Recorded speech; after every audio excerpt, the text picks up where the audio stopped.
otras, digamos así, definiciones. Se pueden ensayar otras definiciones, algunas de las cuales son muy perspicaces y menos conocidas, menos conocidas. Por ejemplo, a mí me interesa mucho, y sobre eso he escrito algo en este último libro, me gusta mucho la definición que da Nietzsche del ser humano de esta manera. Este autor, Nietzsche, define al ser humano como aquel animal capaz, es decir, con el poder de prometer. Y uno dice, bueno, ¿cómo es que pone el acento ahí? Claro, pues pone el acento ahí porque realmente la capacidad de prometer es también increíble, porque prometer significa algo así como proyectar nuestra fuerza, nuestro poder hacia lo más difícil de todo. ¿Y qué es lo más difícil de todo? Pues lo más difícil de todo, de dominar, es sin ninguna duda el mañana, es el futuro. El futuro es, en cierto modo, esencialmente indominable. Nadie sabe si va a haber mañana. No está en nuestras manos, en cierto modo. Y, sin embargo, he aquí que el ser humano puede prometer. Prometer significa algo así como decir al otro que vaya como vaya el asunto, ocurra lo que ocurra, yo estaré ahí, ¿no? Esta es la idea. Vaya como vaya, yo estaré ahí. Entonces, eso, Nietzsche, que es muy perspicaz, que es agudísimo, se da cuenta de lo extraordinario que es. Y este es el motivo por el cual acentúa esta capacidad como lo más definitivo y lo más definitorio del ser humano. Bueno, podría poner otros ejemplos. ¿Dónde quiero ir a parar? Quiero ir a parar a este punto. Sin ninguna duda, el ser humano tiene poderes, esto es, capacidades increíbles. Acabo de mencionar tres, por lo menos acabo de mencionar estos tres como realmente relevantes. Y por lo tanto entiendo que estas son buenas definiciones, en cierto modo, buenas definiciones del ser humano.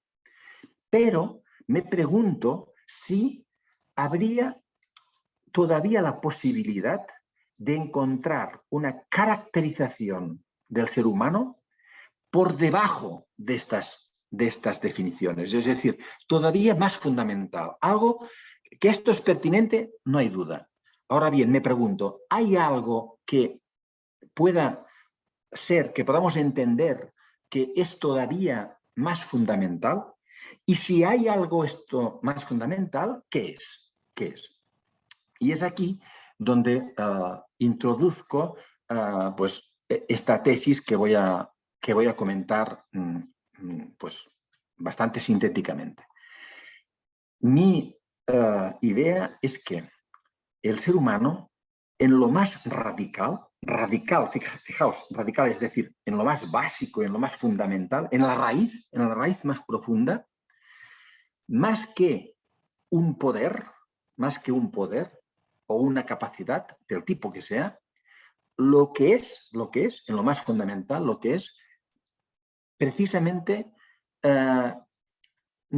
tiene que ver con algo que no es un poder, algo que no es exactamente una capacidad en el sentido de extensión y de proyección, sino más bien que en lo más radical el ser humano es algo así como la posibilidad de quedar afectado, como la posibilidad de quedar tocado, como la posibilidad de que algo le conmueva, como la posibilidad de que algo le hiera. Pero herir no en el sentido habitual de la palabra, sino herir como conmover, como tocar, como afectar. Claro, desde este punto de vista, ¿qué es lo que ocurriría? Ocurriría que si esto va más o menos bien, si esto es más o menos acertado, lo que ocurriría es que en lo más radical del ser humano no hay un poder, sino más bien, fíjense, una pasividad.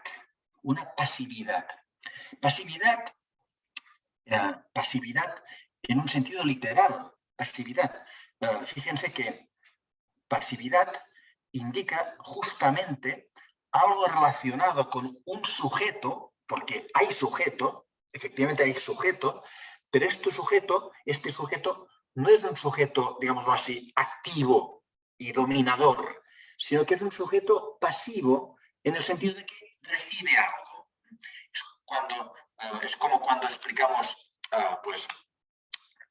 explicamos gramática o sintaxis y hablamos de una oración con un sujeto pasivo. ¿Qué es una oración con un sujeto pasivo?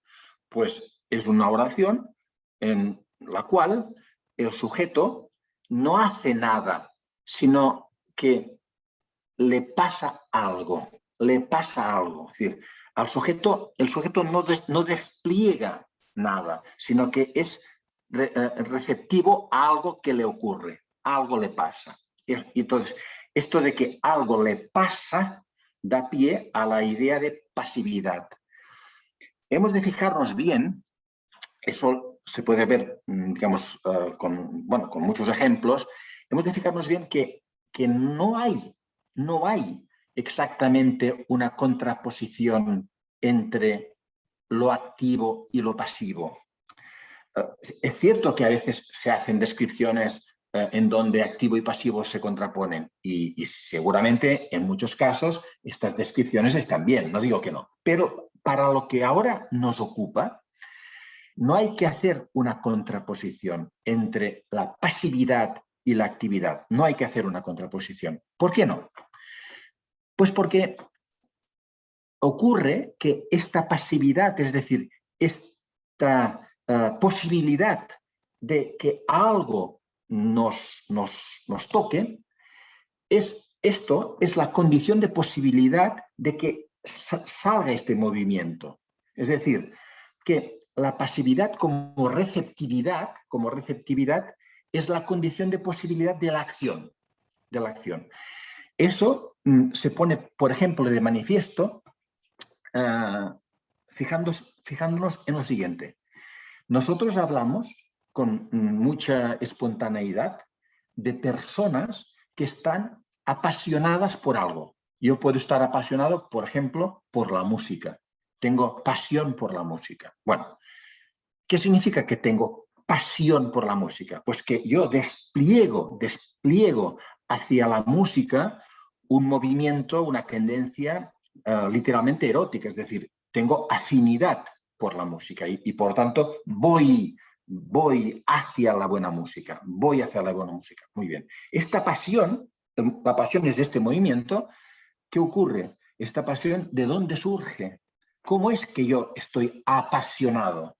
Pues yo estoy apasionado, y la pasión es este movimiento, porque en primer lugar he estado tocado pasivamente por la buena música.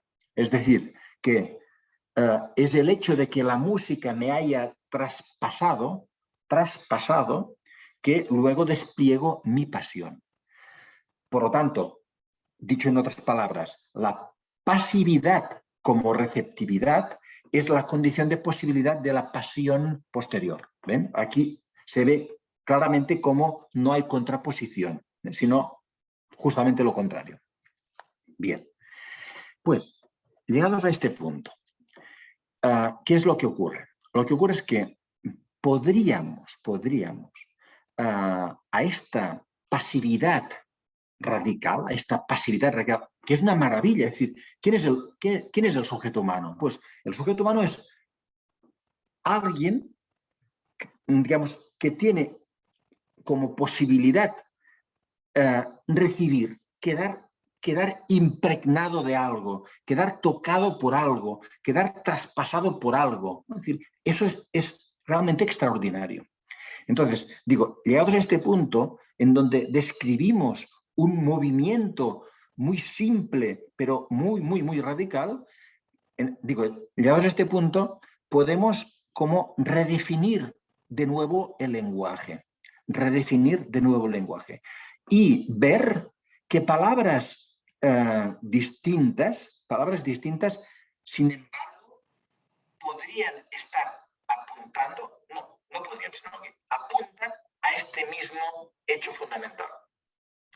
¿Y cuáles son estas palabras? ¿Cuáles son estas palabras, digámoslo así, que son sinónimos perfectos de la pasividad? ¿Cuáles son? Pues, por ejemplo, evidentemente, afectabilidad. Pero también palabras como sensibilidad. Sensibilidad, aquí, si usamos sensibilidad, la hemos de usar no como una especie de aptitud o capacidad, entre otras. No es la sensibilidad al lado de la racionalidad. No. Es lo más radical. Es lo más radical. Lo más radical sería algo que podríamos indicar, es decir, valga la redundancia, decir como pasividad, afectabilidad, sensibilidad o inclusive vulnerabilidad, que es una palabra muy usada, por ejemplo, en el ámbito de la bioética. Pero fijémonos, en este registro tan fundamental, la palabra vulnerabilidad no indica una circunstancia especial en la que uno se encuentra. No. La vulnerabilidad indica algo así como la esencia de la vida humana. Porque vulnerable significa literalmente, vulnerable viene del griego vulnus, que significa herida. Por lo tanto, ¿qué significa vulnerabilidad? Pues literalmente significa capacidad de quedar herido. ¿Y por qué uno puede quedar herido? Pues porque algo puede venirle y abrirle hasta lo más profundo. Eso es lo que significa vulnerabilidad. Claro, desde este punto de vista, la vulnerabilidad está fundamental, no es algo que haya que superar, algo que haya que suprimir, algo... No. Es que desde este punto de vista, esta vulnerabilidad básica es lo más humano del humano. Es lo más humano del humano, sin ninguna duda, ¿de acuerdo? Bien, estaríamos, por lo tanto, ahí en una especie de, repito, de redefinición del lenguaje, y de comprensión del humano como un sujeto radicalmente pasivo, que no es lo contrario de activo, ya lo he dicho antes, sino como un sujeto que tiene como posibilidad fundamental el quedar conmovido, el estar conmovido. Conmovido es otra palabra muy bonita. Fíjense, se parece un poco a lo que decía antes de pasividad-pasión. ¿Ven? Conmovido, cuando uno dice, es que estoy conmovido. ¿Qué significa que uno está conmovido? Pues que algo que le ha sucedido, algo que le ha pasado, le ha movido. No se ha movido él. No, digamos, no es un poder suyo, sino que algo le ha movido. Y esta conmoción, eso sí, algo que te conmueve, esto sí, puede ser que genere en ti un movimiento. Es decir, yo puedo responder en cierto modo a lo que me conmueve. Y respondo, y la respuesta sí que ya es un poder, sí que ya es una capacidad, ¿de acuerdo? Bien, pues la palabra conmoción en este sentido también es muy expresiva de lo humano.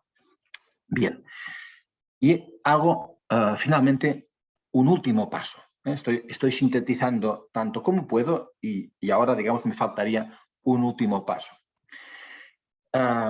Uno podría decir, llegados a este punto, uno podría decir, bueno, pero a ver, muchas veces precisamente caracterizamos a los seres vivos como aquellos seres, sean animales o sean plantas, que precisamente son afectables. Es decir, que si yo insisto mucho en el hecho de que en la raíz de lo humano está la afectabilidad, esta posibilidad de quedar tocado, alguien puede decir, bueno, pero en cierto modo eso también ocurre con otros seres, animales o incluso vegetales, ¿verdad? Porque también puedes afectarlos.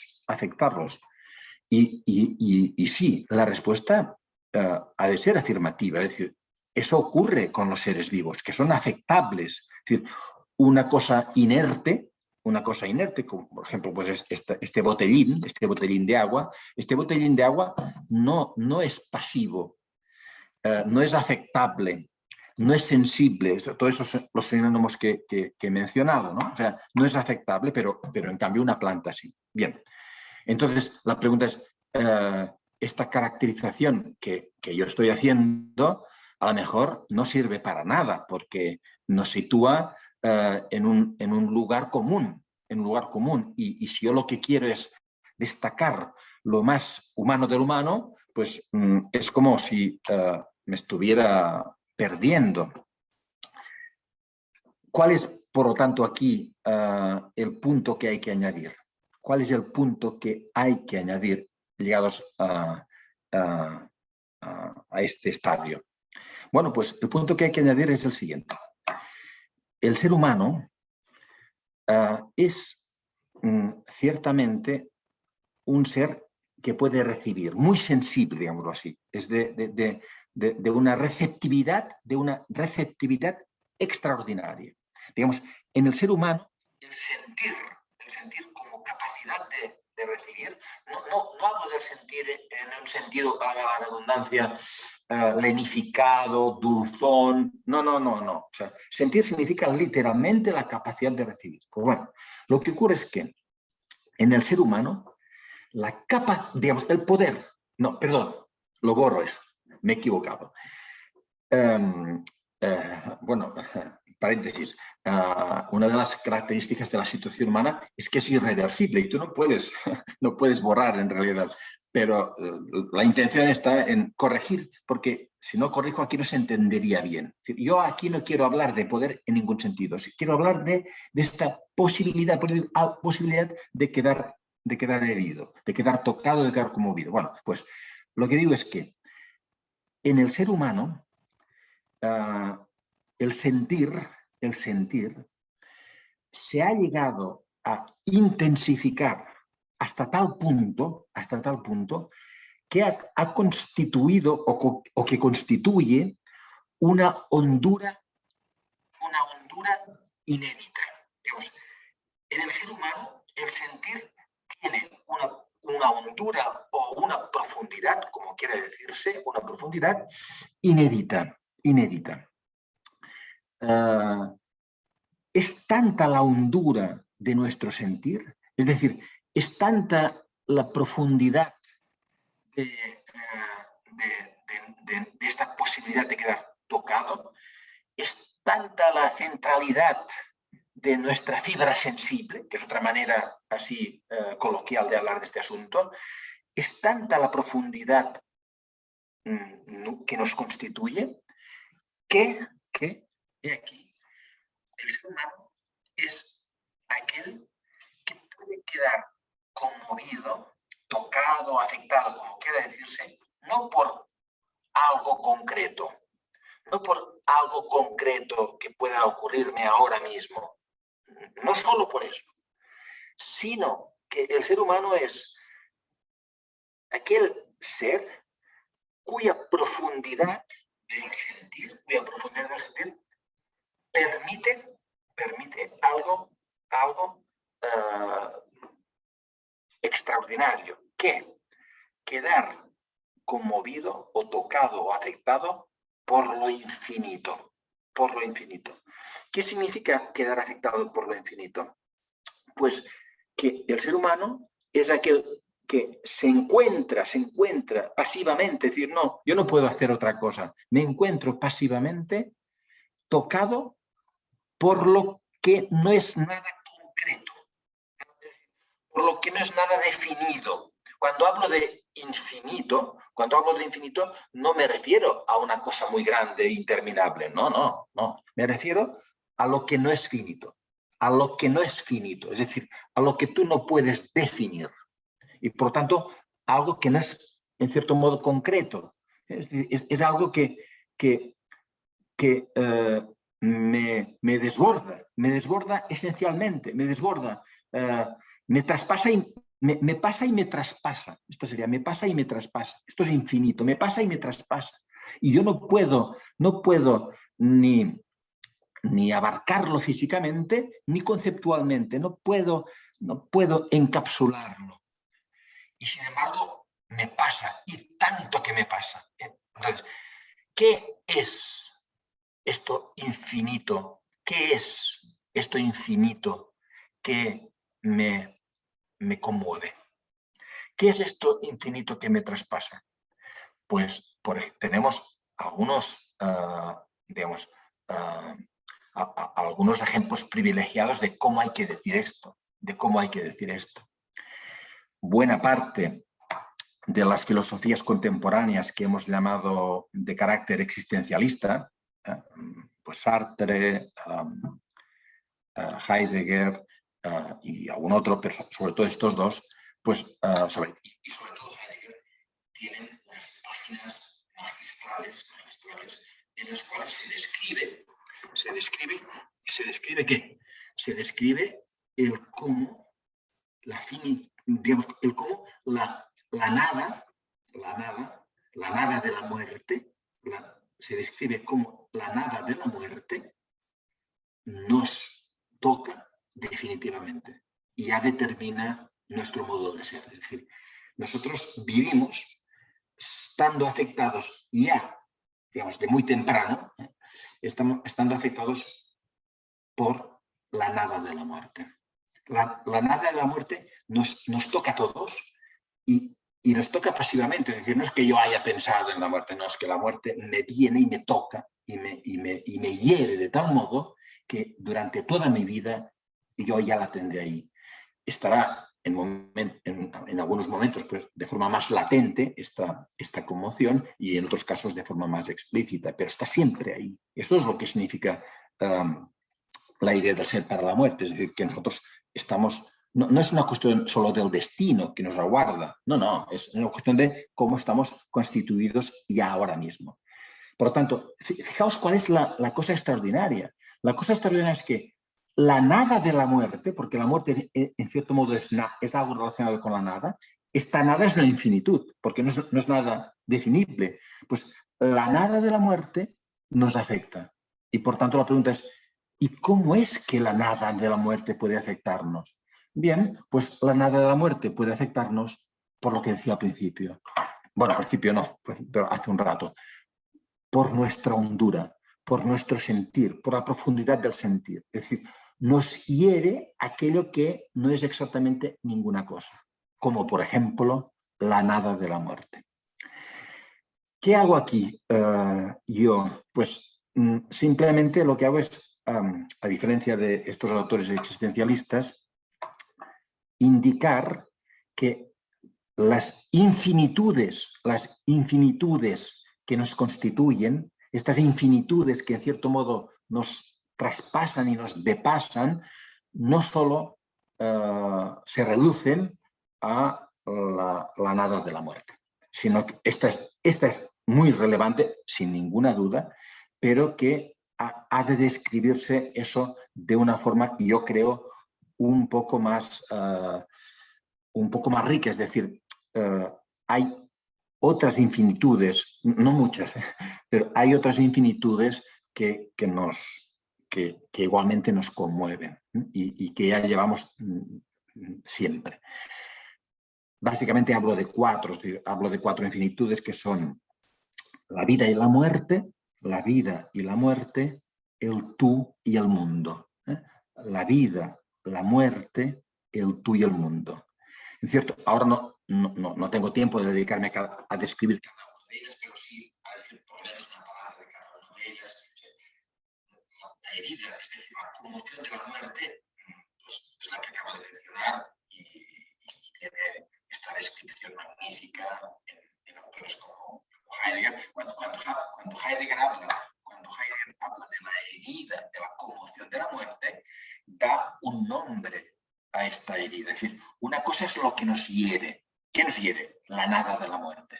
Bien, ¿y qué herida deja? ¿Qué herida deja? Y Heidegger llama a esta herida también en un proceso de creación del lenguaje, porque aquí no es que esta palabra que ahora voy a mencionar tenga que utilizarse desde registros psicológicos. No. Esta palabra ha de entenderse como generada a partir de esta descripción. ¿Qué palabra? La palabra angustia. La palabra angustia es la que Heidegger utiliza para indicar la herida que la nada deja en nosotros. Es decir, el ser humano tiene la angustia como un carácter existencial, no psicológico puntual, sino existencial. ¿Por qué? Porque está definitivamente herido por la nada de la muerte. Bien, pues, digo, ¿qué hago aquí? A partir de aquí, pues, añado estas tres otras, en cierto modo, infinitudes que también nos hieren, que nos conmueven profundamente y que determinan nuestro vivir, que determinan lo más profundo de nuestro ser. Es, aparte de la muerte, la vida misma. La vida misma puede entenderse como una especie de conmoción. Es una conmoción, en este caso, que tiene como un gusto, es lo que en el lenguaje coloquial llamamos el gusto de la vida. ¿Sí? La vida tiene un gusto, es como el sabor de la vida. Es decir, hay algo de la vida que la vida lo que llamamos vida, a nosotros, la vida humana, para nosotros la vida humana es de sentirnos como en un gusto fundamental. Es un gusto, una alegría, un gozo, que obviamente puede verse en muchas ocasiones, pues puede verse arrinconado, puede verse tapado, puede verse casi anulado por el sufrimiento, por el dolor, por la oscuridad, todo lo que tú quieras. Pero esto que sobreviene precisamente sobre esta base que es el gusto de la vida. La vida nos conmueve con este gusto. ¿Bien? Luego está otra conmoción fundamental, que es la del tú. Digo tú porque el tú es, digamos, el pronombre de aquel que nos deja otra conmoción fundamental, que es la del amor. El amor en todas sus facetas, es decir, el amor, la amistad, la compañía de verdad. ¿Sí? Hay sin duda alguna la conmoción del tú. La conmoción del tú. Evidentemente, cuando el tú es auténtico, digámoslo así, cuando la relación es, mejor dicho, no cuando el tú es auténtico, sino cuando la relación es realmente con el tú, esta relación es infinita. ¿Por qué es infinita? Porque el tú es infinito. Es decir, tú puedes precisamente pues, describir los caracteres físicos e intelectuales o lo que tú quieras del tú, pero hay en el rostro del otro una profundidad insondable. Eso, pues, el tú es también una infinitud. Y lo que nos hiere del tú es esta infinitud, es su infinitud. ¿De acuerdo? Bien, sin duda, el amor, que es el nombre que solemos dar y tradicionalmente se ha dado a esta conmoción, el amor es la palabra que indica esta conmoción que acompaña a la vida de los humanos. Es decir, es incomprensible, en cierto modo, la vida humana sin aludir a esta herida profunda del amor. Y luego, por último, añado el mundo como algo que nos lleva a decir, bueno, pero el mundo es finito. Bueno, no, pero la idea de mundo, es decir, el conjunto de horizontes, hay algo del mundo, de esta idea de mundo como conjunto de horizontes que nos desborda. Por eso la palabra que se usa en castellano, es decir, es ya un tópico aludir a la admiración como el origen de la filosofía. Es decir, la filosofía empezó pues, por esta actitud de admirarse ante la realidad. Esto está bien. Pero la palabra asombro es mejor todavía, porque admiración indica como un movimiento, perdón, como una situación un poco distante, contemplativa, un poco distante. Mientras que en cambio asombro, en sentido literal, significa en sentido literal asombro, es decir, el asombro del mundo, es que el mundo sí es admirable porque es increíble, pero a la vez proyecta sobre nosotros una especie de sombra. Por eso se dice asombro, porque nos asombra, es decir, hay admiración de la belleza, pero a la vez hay una especie de inquietud que procede de esta sombra que el mundo, esta inmensidad, proyecta sobre nosotros. De modo que, y termino aquí, el ser humano podría caracterizarse radicalmente como el ser conmovido, el ser afectado, o también el ser herido infinitamente por estas cuatro infinitudes: vida, muerte, tú y mundo. ¿Qué es lo que a partir de aquí falta desarrollar, digámoslo así, en esta especie de antropología que he sintetizado? Falta desarrollar la teoría de la acción. Es decir, el ser humano actúa, vive a partir de estas conmociones fundamentales. Y esta parte, digamos, es lo que podríamos llamar una teoría de la acción que yo ahora no he desarrollado, simplemente dejo apuntada. Y con esto pues termino esta exposición y ahora creo que quedan unos minutos por si hay alguna pregunta y yo puedo responderla. Muchas gracias por vuestra atención telemática. Doctor Esquirol, muchas gracias a usted por sus palabras tan profundas que sin lugar a dudas nos han dejado heridos. Yo quiero aprovechar para iniciar con una pregunta a propósito de su último libro, una cita textual que usted escribe en la página 15. Dice así: lo angustioso y esquizofrénico es la tierra sin relación con el cielo, o el cielo sin relación con la tierra. El horizonte que tanto nos calma es relacional. Nos salvan las relaciones. El horror está en los elementos totalizados, en el vacío del cielo, en la densa oscuridad de la tierra. La relación es ya algo concreto y las cosas son cosas en lo concreto de la relación.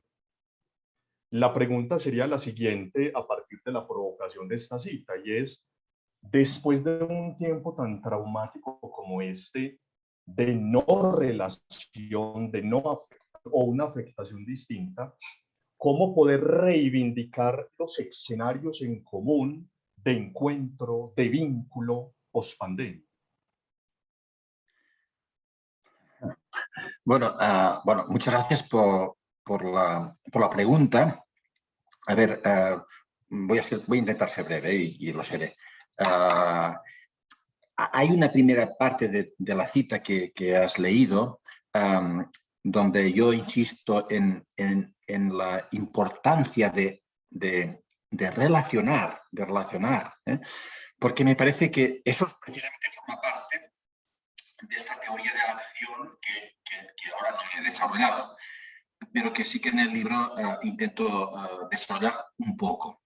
Entonces, uno de los elementos de esta teoría de la acción consiste en advertir que es un criterio prudente, es decir, no hay, en la teoría de la acción no hay que absolutizar las cosas, no hay que decir, esto siempre tiene que hacerse, esto a mí me parece que no es adecuado, pero sin embargo sí que es adecuado dar alguna orientación de en qué consiste orientarse bien, ¿no? Y a mí me parece que esta idea de juntar sin confundir, es importante. Es decir, fíjate, juntar significa no contraponer, o sea, no contraponer exacerbadamente, no contraponer, porque a veces se dice, estos son símbolos, ¿no? Pero la tierra contra el cielo contra la tierra, o a veces, otro ejemplo, el presente, hay que vivir el presente y déjate del futuro, o sea, como si el presente y el mañana fueran algo contrapuesto. Yo digo, pues quizá la virtud, digamos así, o el buen criterio está en saber juntar tierra y cielo, presente y mañana, pero sin embargo, es decir, juntar sin contraponer, pero también sin confundir, es decir, juntar no significa fundirlo todo en un todo, valga la redundancia. Es decir, si yo hablo de cielo y tierra, no quiero fundirlo todo, no quiero confundirlo. ¿Qué quiero? Quiero subrayar la importancia que tiene la juntura. En este caso es el horizonte. Fíjate que el horizonte del cielo y la tierra es una maravilla porque nos orienta. Luego yo digo, en general, la articulación sin confusión es orientadora y enriquece la vida. Bien, esto en primer lugar. En segundo lugar, bueno, lo que tú comentas, que es una pregunta que empieza por cómo, ¿no? Entonces, las preguntas que empiezan por cómo, yo no suelo responderlas, porque ¿qué ocurre? Que en general, las personas que se mueven en las situaciones diversas de la vida profesional tienen cada una de ellas una experiencia. Por ejemplo, nosotros nos dedicamos a la docencia, a la enseñanza, a la educación. Bueno, hay otras personas que se dedican al mundo sanitario, hay otras personas que se dedican al mundo de la gestión administrativa o política, hay otras personas que se dedican al comercio. Bien, ¿qué es lo que yo creo? Lo que yo creo es que hay que procurar dar elementos reflexivos y evitar un poco las recetas, porque las recetas es como una especie de simplificación que a veces pues cae de forma un poco precipitada sobre digamos, la experiencia de la gente valiosa que tiene. O sea, yo, por ejemplo, me relaciono últimamente muy mucho con gente del mundo de la medicina, con psiquiatras y médicos. En ningún caso yo les digo lo que tienen que hacer o cómo tienen que hacerlo.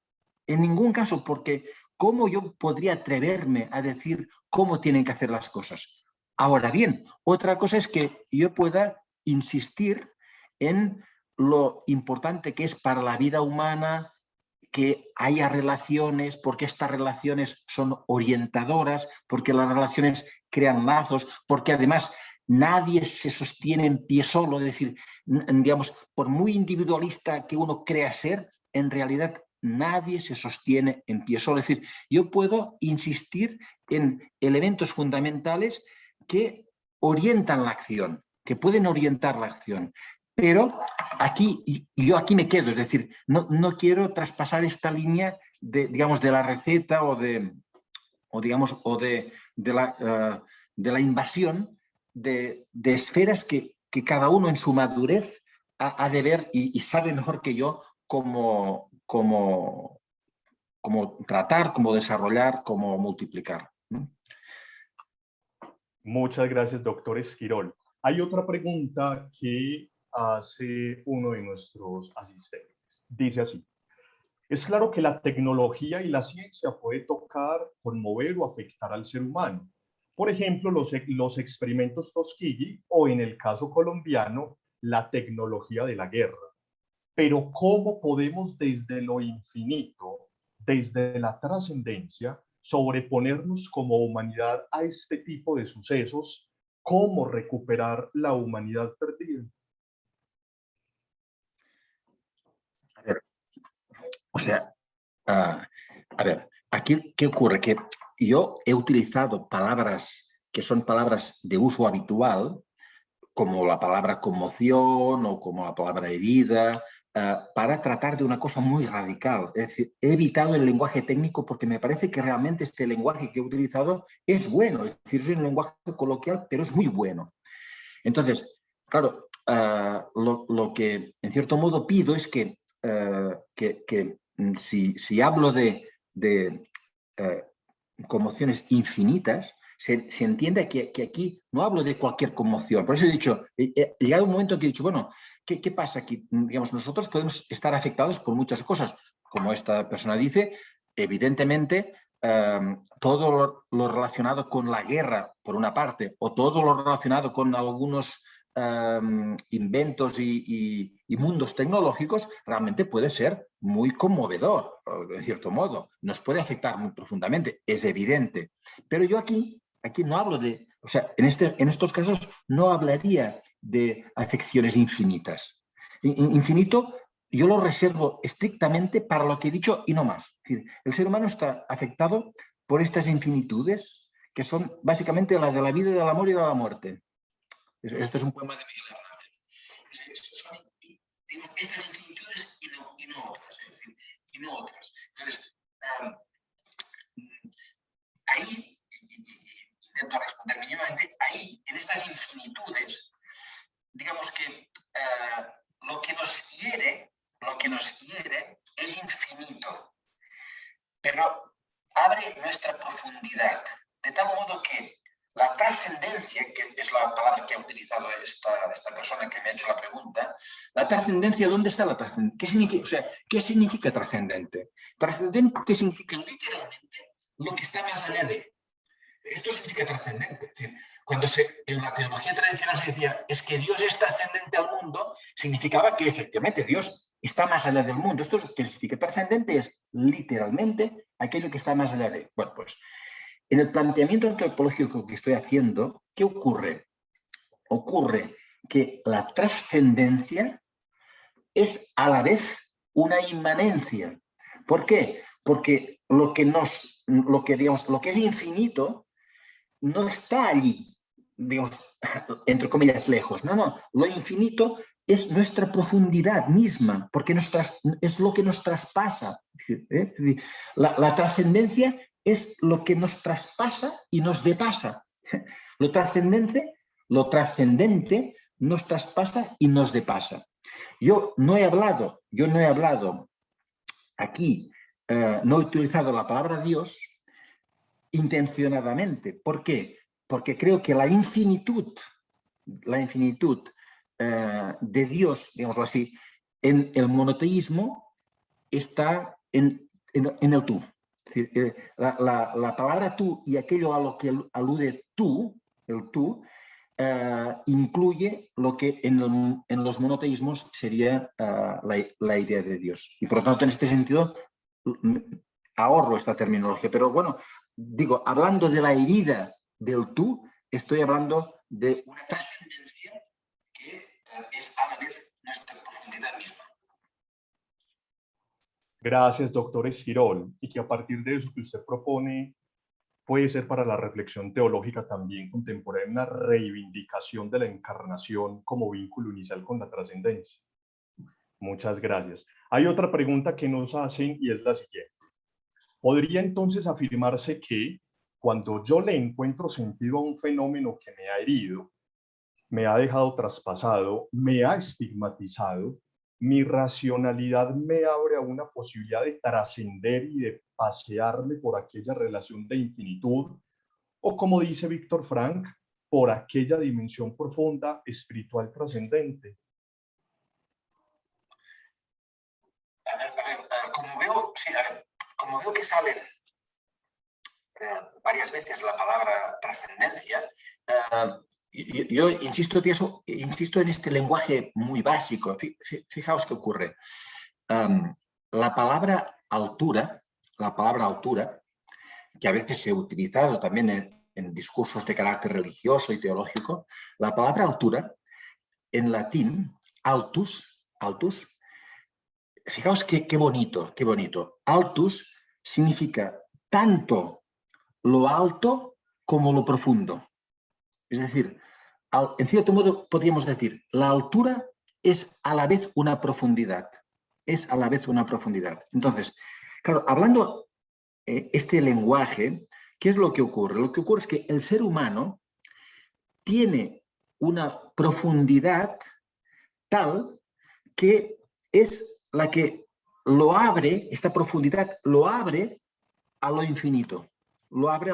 De hecho, lo que pasa es que el ser humano está abierto a lo infinito por lo infinito. Es decir, el ser humano es de tal profundidad que algo infinito le ha herido. ¿Qué significa? Que le ha abierto. Por lo tanto, la profundidad del ser humano es a la vez una apertura. O sea, a mí esta es la imagen que me gusta.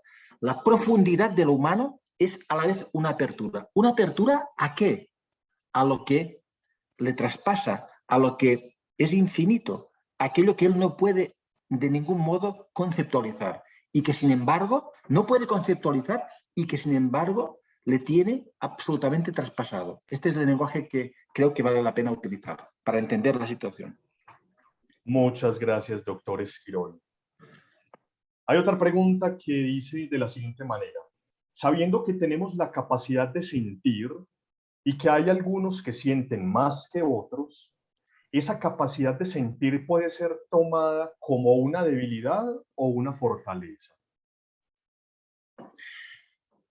Evidentemente que podemos hacer otro tipo de discurso en donde hagamos incluso tipologías del sentir y esto es verdad. Hay gente que es más receptiva, hay gente que es más afectable, esto es así. Yo eso no lo he hecho, digamos, yo he hecho un discurso en este punto más abstracto, hablando del ser humano como digamos, en sentido universal. Pero bueno, lleva razón, es decir, que esto es así, es decir, habría personas más afectables que otras personas. Bien, ¿qué ocurre aquí? Aquí lo que ocurre es que, en cierto modo, yo entendería que la educación tiene que procurar hacer que el humano sea lo máximo de profundo posible, es decir, lo máximo de afectable posible. Es decir, que la educación es hacer del humano todavía más humano. Esto es la educación. Si hablo de esta manera, evidentemente entiendo que esta especie de apertura no es una debilidad.